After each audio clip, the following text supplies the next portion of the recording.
दरअसल आरपीएससी से जुड़ी भी बड़ी खबर है। आरपीएससी में 3 सदस्यों को नियुक्त किया गया है। राज्यपाल की मंजूरी के बाद ये आदेश जारी किए गए हैं। आईपीएस हेमंत प्रियदर्शी को आरपीएससी का मेंबर यानी कि सदस्य बनाया गया है। कार्मिक विभाग ने इसको लेकर आदेश जारी किए हैं। तो बड़ी खबर आपको बता रहे हैं, राज्यपाल की मंजूरी के बाद में ये आदेश जारी हुए और आरपीएससी में 3 नए मेंबर्स की जो नियुक्ति है वो की गई है। आईपीएस हेमंत प्रियदर्शी, डॉक्टर अशोक कलवार और डॉक्टर सुशील बिस्सू को मेंबर बनाया गया है। 3 नए सदस्यों की नियुक्ति हुई है।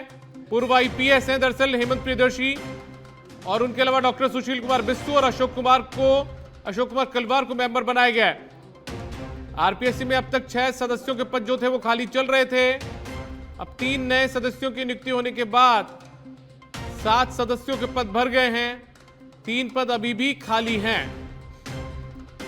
मौजूदा सरकार के दौर में आरपीएससी के भीतर ये दूसरी नियुक्ति है।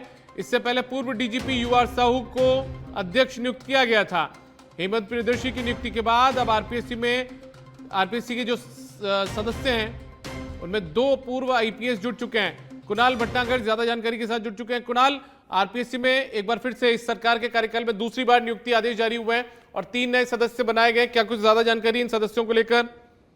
देखिए, आपको बता दें कि 3 सदस्यों की नियुक्ति कार्मिक विभाग ने राज्यपाल की मंजूरी के बाद ये आदेश जारी किए हैं। आईपीएस हेमंत प्रियदर्शी, डॉक्टर अशोक कुमार कलवार, डॉक्टर सुशील कुमार बिस्सू को जो है सदस्य यहाँ पर बनाया गया है, क्योंकि अभी हाल ही में जो कैबिनेट की बैठक हुई थी उसमें आरपीएससी के अध्यक्ष सहित 7 सदस्य जो हुआ करते थे, लेकिन 3 सदस्यों की संख्या जो है वो बढ़ा दी गई और इन 3 सदस्यों की जो संख्या है उस पर जो है नियुक्ति पर जो है संशय बना हुआ था, लेकिन आज जो है कार्मिक विभाग ने इसको लेकर जो है आदेश जारी कर दिए गए हैं। इसमें अच्छी बात जो देखने को मिली, अब की बार जो आरपीएससी में सदस्य बनाए गए हैं उसमें राजनीतिक नियुक्तियां यहाँ पर नहीं की गई हैं, क्योंकि पूर्व में देखा गया है राजनीतिक नियुक्ति के कारण जिस तरह से कई लोग कटघरे में खड़े हुए और उसके बाद कई तरह के सवाल यहाँ पर खड़े हुए, तो पारदर्शिता बढ़े इसके लिए राजनीतिक नियुक्ति से जो है यहाँ पर किनारा करते हुए सरकार नजर आई है।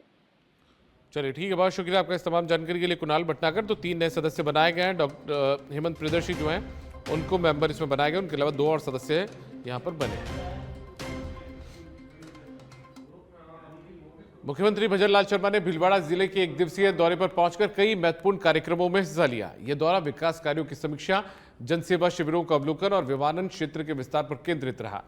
कार्यक्रम में डिप्टी सीएम प्रेमचंद बैरवा भी मौजूद रहे। मुख्यमंत्री ने भीलवाड़ा के पुलिस लाइन ग्राउंड में आयोजित नगर निगम के शहरी सेवा शिविर का अवलोकन किया। मुख्यमंत्री ने कहा कि यहाँ के युवकों को नौकरी देने का काम हमने किया। यह उद्घाटन यहाँ के युवाओं को मजबूत संबल देगा।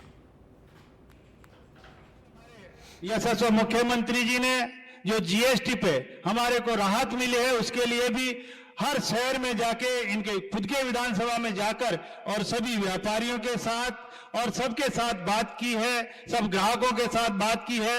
इसी तरह हम सभी, और इन्होंने ये भी कहा है कि हमारे आत्मनिर्भर भारत के लिए हम अपना स्वदेशी अपनाएं, व्यापारियों की स्वदेशी बेचें और स्वदेशी हम लोग खरीदें, ये आह्वान करते हुए आज भीलवाड़ा में भी आप पधार। आज ये कार्यक्रम पूरे राजस्थान के अंदर चल रहे हैं।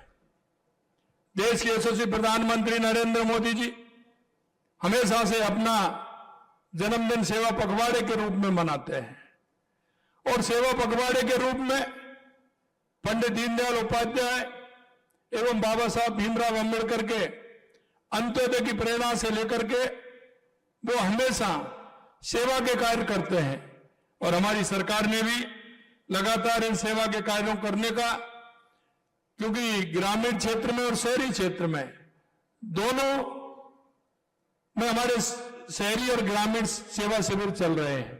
इनके माध्यम से आम जन को कैसे फायदा मिले। आम जन का फायदा वो होता है कि कभी हम उसको महसूस नहीं कर पाते हैं। जिन लोगों के काम हो जाते हैं उनको तो कोई फर्क नहीं पड़ता, लेकिन अंतिम पायदान पर जो व्यक्ति खड़ा है, हमारी माता बहनें खड़ी हैं जिनको काम की आवश्यकता होती है, अगर उनका काम इन सेवा शिविरों के माध्यम से होगा तो निश्चित रूप से हम पंडित दीनदयाल उपाध्याय और बाबा साहब भीमराव अंबेडकर जी और माननीय हमारे देश के यशस्वी प्रधानमंत्री नरेंद्र मोदी जी के जो वो करना चाहते हैं, अंतिम पायदान पर खड़े व्यक्ति के लिए जो उठाना चाहते हैं, तो उसके लिए लगातार काम कर रहे हैं। आज का ये आयोजित शहरी शिविर सेवा आप सबका हार्दिक स्वागत है। आज मेरे लिए अत्यंत हर्ष का विषय है कि मैं ऐतिहासिक नगरी भीलवाड़ा में उपस्थित हूं। यह भूमि न केवल अपनी समृद्ध परंपरा के लिए प्रसिद्ध है, बल्कि यहाँ के वीर योद्धा संत महात्माओं की वीर गाथा भी है जो हमें प्रेरणा देती है। आज के शहरी शिविर के माध्यम से हम एक नए युग की शुरुआत भी कर रहे हैं। हाल ही में हमारे प्रिय प्रधानमंत्री नरेंद्र मोदी जी का जो जैसा मैंने बताया जन्मदिन और जन्मदिन का ये पखवाड़ा मनाया जा रहा है। ये राजनीति नहीं बल्कि ये सेवा का भाव है। समाज के अंदर किस तरह से सेवा की जाती है, मोदी जी का इस बात का प्रमाण है कि जब नेतृत्व में सेवा भाव होता है तो देश की तस्वीर बदल। आगे बढ़ते हैं। खबर भरतपुर से। राजस्थान सरकार के जल संसाधन विभाग के मंत्री सुरेश सिंह रावत जिले के दौरे पर रहे। उन्होंने ग्रामीण एवं शहरी सेवा शिविर के अंतर्गत ग्राम पंचायत मडरपुर के अटल सेवा केंद्र में आयोजित शिविर का अवलोकन किया। शिविर में प्रभारी मंत्री ने विभिन्न योजनाओं में लाभान्वित लोगों को प्रमाण पत्र, पट्टा और चेक वितरित किए। इसके पश्चात रावत जिला कलेक्ट्रेट सभागार में अधिकारियों के साथ बैठक करने के लिए भी पहुंचे। यहां पर उन्होंने अधिकारियों की बैठक ली।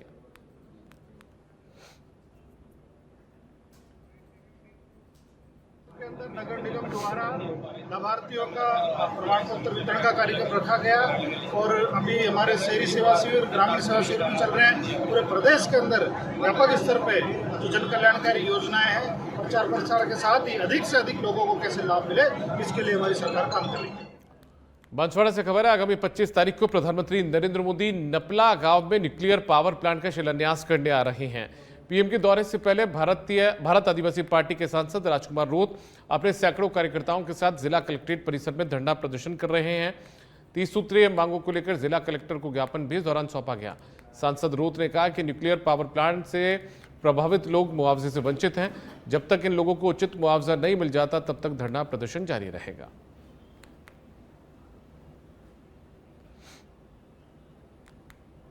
परमाणु बिजली घर जो पूर्व से प्रस्तावित है उसका काम चल रहा है और उसका आगामी ये 25 तारीख है, उस दिन हमारे देश के प्रधानमंत्री जी इसका उद्घाटन करने, शिलान्यास करने आ रहे हैं। लेकिन स्थानीय लोगों की जो मांगे थी, उनकी पीड़ा थी, जो विस्थापित परिवार या प्रभावित जो परिवार है, इनकी मांगे आज भी अधूरी है।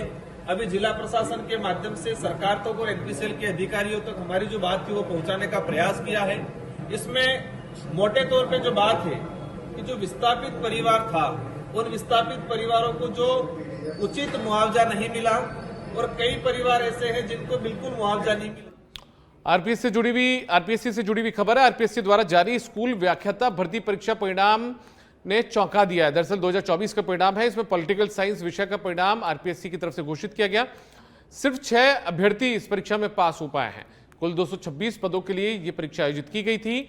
किसी भी अभ्यर्थी के न्यूनतम पासिंग अंक दोनों पेपर में नहीं आए और यही कारण रहा कि मात्र 6 अभ्यर्थी ही इस परीक्षा को पास कर पाए। बहुत चौंकाने वाला मामला अपने आप में है।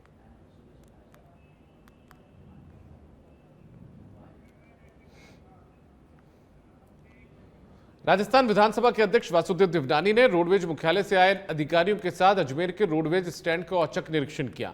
एक और देश में प्रधानमंत्री नरेंद्र मोदी के आह्वान पर चलाई जा रहे स्वच्छता पखवाड़ा अभियान, तो दूसरी ओर बस स्टैंड परिसर में फैली गंदगी और कचरे के ढेर को देख देवनानी ने अधिकारियों को लताड़ लगा दी। कई वरिष्ठ अधिकारियों के साथ आए देवनानी ने रोडवेज स्टैंड के भवन की जर्जर हालत को देख अधिकारियों को दिशा निर्देश भी दिए। उन्होंने कहा कि जर्जर हो रही ऊपर की मंजिल को फिलहाल खाली रखा जाए, जिस हिस्से में मरम्मत हो सकती है उसे दुरुस्त किया जाए।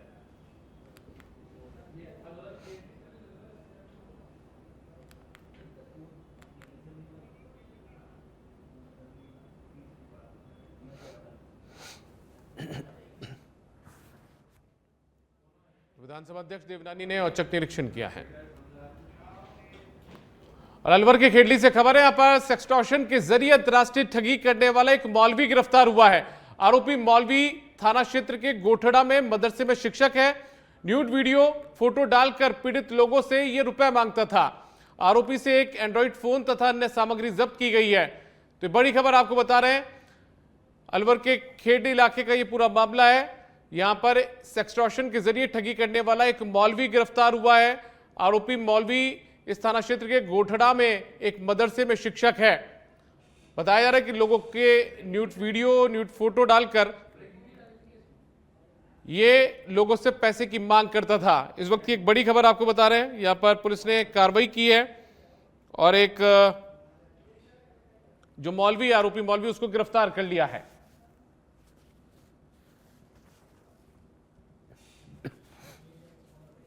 तो धौलागढ़ देवी थाना इलाके का यह पूरा मामला है।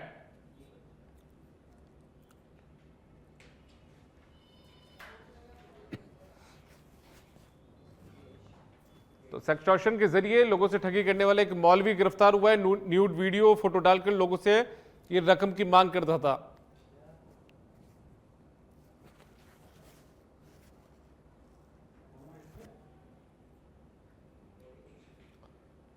तो धौलागढ़ और अखिलेश ज्यादा जानकारी के साथ फोन लाइन पर कनेक्ट हो चुके हैं। अखिलेश, कौन है ये मौलवी और क्या कुछ इसका पूरा बैकग्राउंड है? पुलिस ने क्या किन मामलों को लेकर गिरफ्तार किया इसे? जी दीपक, जानकारी देना चाहूंगा कि धौलागढ़ थाना क्षेत्र का गांव है गोथड़ा। वहां पर जो मदरसे में ये शिक्षक भी है मौलवी यासीन जो खान, जो मुसलमान सक्का जाति से है। तो ये इसके पास जो पुलिस ने जो जानकारी इकट्ठा हुई है, तो इसके पास करीब 50 बांग्लादेशियों से ट्रांजेक्शन का भी मामला है और करीब ये 20 जनों को ठग भी चुका है और इसका कनेक्शन बांग्लादेशियों के साथ भी सामने निकल के आ रहा है। तो इसको लेकर बेहतू कला जो पंचायत है उसमें धौलागढ़ थाना अधिकारी संजय शर्मा, लोकेश कुमार को सूचना मिलती है, हेड कांस्टेबल को, कि इसी तरीके से एक मौलवी है जो पहाड़ों पर जाकर मोबाइलों से बातचीत करता है और न्यूड फोटो व चैटिंग आदि के हवाला देकर लोगों से पैसा ट्रांजैक्शन करता है। तो इसका कनेक्शन बांग्लादेश से भी जुड़ा हुआ सामने आ रहा है, जिसको लेकर एसपी अलवर सुधीर चौधरी भी गहराई से और नजर बनाए हुए हैं और इसकी कहाँ सूत्रों से ये जुड़ा हुआ है और किन किन देशों से जुड़ा हुआ है, इसको लेकर। बांग्लादेश का आप जिक्र कर रहे हैं, क्या बांग्लादेश के लोगों को इसने शिकार बनाया था इस ठगी का, या वहां के लोगों के जरिए मिलकर यहाँ के लोगों को ये ठगी का शिकार बनाता? तो दूसरा एक सवाल ये, क्या मुकदमा भी कोई दर्ज हुआ था इसके खिलाफ? जी, पुलिस को सूचना मिली थी कि इसी तरीके से किसी गुप्त रूप से किसी ने सूचना दी थी कि ये मौलवी है और शिक्षक है ये मदरसे में, और ये इस तरीके से और आए दिन ये पहाड़ों पर चढ़ जाता है और किसी से बातचीत करता है। इस तरह से धौलागढ़ पुलिस को सूचना मिली थी। पुलिस ने अपने मुखबिरों के माध्यम से जब इसकी पूरी सच्चाई और गहनता से जानकारी की तो मामला बाकायदा ये निकल के आया कि ये ठगी कर रहा है। तो पुलिस ने जब इसको पहाड़ियों पर जाकर दर्द पहुंचा तो उसके बाद इसकी जब मोबाइल से खंगाले गए तो उसमें काफी न्यूड वीडियो और सेक्शन सॉन्ग के जरिए जो लोगों से इसने ठगी की थी, ठगी इस व्यक्ति द्वारा केवल हिंदुस्तान के रहने वाले लोगों से की गई है, जबकि इसके कनेक्शन है जो बांग्लादेश के लोगों से भी है, जिसको लेकर पूरी तरह से पुलिस गहनता से जानकारी जुटाने में लगी हुई है, क्योंकि ये गंभीर विषय है, क्योंकि मेवात क्षेत्र के नजदीक होने के कारण यहाँ इस तरीके से आदिल मामले आते रहते हैं। जी दीपक, ठीक है, बहुत शुक्रिया आपका अखिलेश शर्मा इस तमाम जानकारी के लिए। खेडली से हमारे संवाददाता जो बता रहे थे कि धौलागढ़ देवी थाना पुलिस ने ये कार्रवाई की है और सोयब नाम के इस मौलवी को गिरफ्तार यहां पर किया गया है।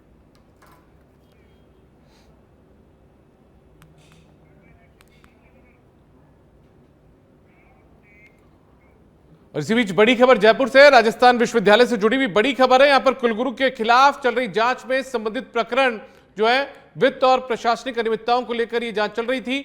4 महीने बाद भी पूरा मामला ठंडे बस्ते में है। संभागीय आयुक्त को पूरे मामले में जांच दी गई थी, लेकिन 4 महीने बाद भी ये जांच नहीं हो सकी है।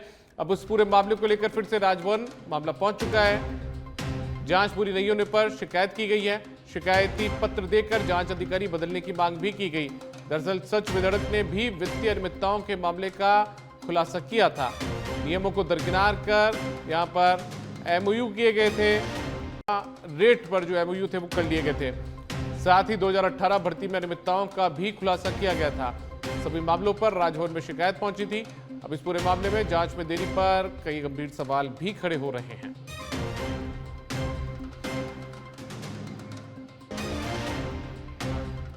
खबर डूंगरपुर से, यहां पर मालपुर पटवारी से मारपीट का मामला सामने आया। पटवारी और गिरदावरों ने आधे दिन कार्य का बहिष्कार किया।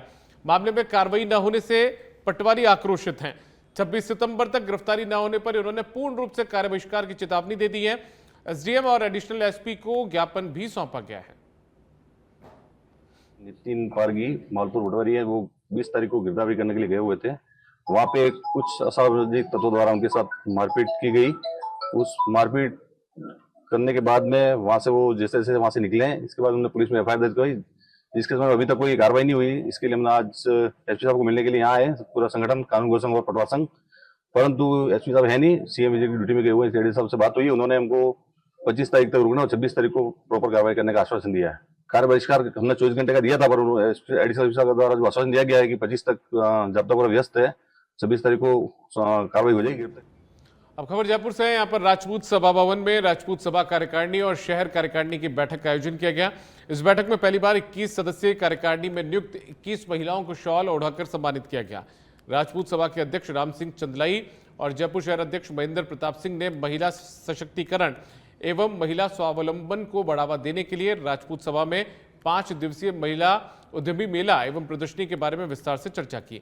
कार्यकारिणी सदस्य डॉक्टर सुमन बाबरा ने बताया कि 5 दिवसीय प्रदर्शनी में राजपूत महिला उद्यमी को बढ़ावा देने के लिए सभा भवन में 25 सितंबर से 28 सितंबर तक प्रदर्शनी का आयोजन किया जाएगा।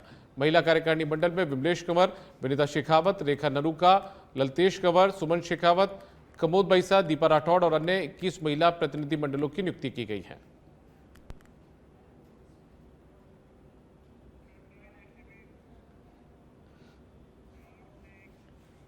खबर सुरई के पिंडवाड़ा से। मारपीट में घायल बुजुर्ग की उपचार के दौरान मौत हो गई है। 16 अगस्त को पिता पुत्र ने मिलकर दरअसल इस पर हमला किया था। बुजुर्ग कालूराम पर कुल्हाड़ी से हमला कर दिया गया था। घायल बुजुर्ग की गुजरात में उपचार के दौरान मौत हुई है। पुलिस ने परिजनों की सूचना पर मृतक के शव को मोर्चरी में रखवाया। पुलिस ने त्वरित कार्रवाई कर दोनों आरोपियों को गिरफ्तार कर लिया है।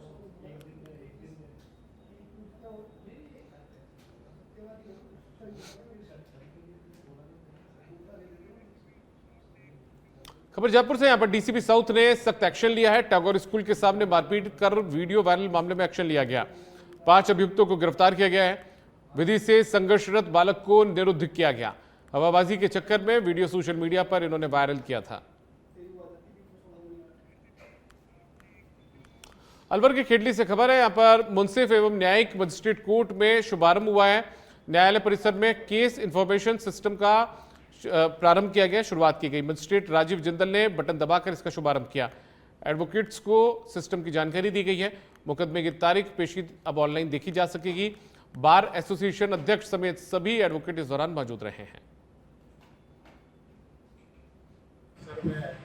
श्रीमान जिला एवं सेशन न्यायाधीश महोदय अलवर के दिशा निर्देशन में न्यायालय परिसर के आज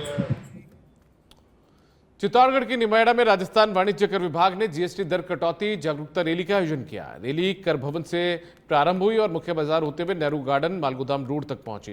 इस दौरान विधायक श्रीचंद कृपलानी ने व्यापारियों से सीधे संवाद किया और जीएसटी दर कटौती से कारोबार में होने वाले लाभ और आर्थिक सुधार पर चर्चा की।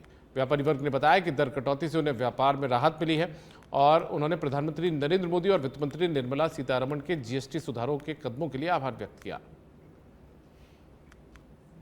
दिल्ली से पूरा मार्केट में इतना सकारात्मक संदेश गया, जहां पर व्यापारियों को भी कुछ परेशानी आ रही थी कर कानून को लेकर, उनकी जो जटिलताएं थी वो मौके पे उसका समाधान किया अधिकारियों ने।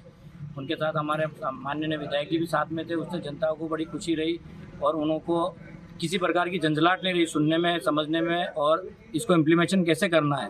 और सबों में बहुत खुशी की लहर थी कि ये जो कर कानून में मोदी जी ने जो रिफॉर्म किया है, इसका इतना दूरगामी परिणाम आएंगे देश की इकोनॉमी में।